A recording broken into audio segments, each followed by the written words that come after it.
I've built a recommendation engine before as part of a large organization and worked through all types of engineers and accounted for different parts of the problem. It's one of the ones I'm most happy with because ultimately I came up with a very simple solution that was easy to understand from all levels, from the executives to the engineers and developers. Ultimately, it was just as efficient as something really complex that I could have spent a lot more time on.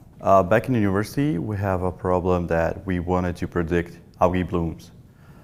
These algae blooms could cause a rise in toxicity of the water, and it could cause problems to the water treatment company. We couldn't predict with our chemical engineering background, so we use artificial neural networks to predict when these blooms will occur, so the water treatment companies could better handle this problem. In Toronto, the public transit is operated by Toronto Transit Commission. We call them TTC. It's one of the largest transit authorities in the region in North America.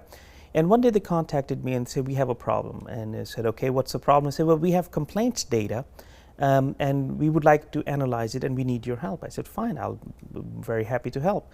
So I said, how many complaints do you have? They said, a few. I said, how many? Maybe 500,000. I said, well, let's start working with it.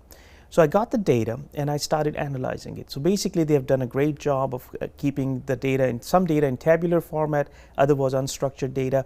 And in that case, tabular data was when the complaint arrived, who received it, what was the type of the complaint, was it resolved, whose fault was it. And the unstructured part of it was the exchange of emails and faxes. So imagine looking at how 500,000 exchanges of emails and trying to get some answer from it. So I started working with it, and the first thing I wanted to know is why would people complain, and is there a pattern? Are there some days where there are more complaints than others? And I looked at the data and I analyzed it in all different formats, and I couldn't find what the impetus for complaints being higher on a certain day and lower on others.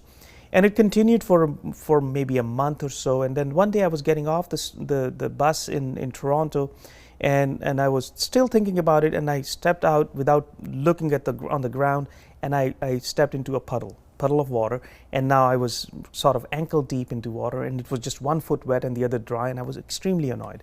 And I was walking back, and then it hit me, and I said, well, wait a second. Today it rained unexpectedly, and I wasn't prepared for it. That's why I'm wet, and I wasn't looking for it. What if there is a relationship between extreme weather and the type of complaints TTC receives? So I went to the Environment Canada's website and I got data on rain and precipitation, wind and the like. And there I found something very interesting.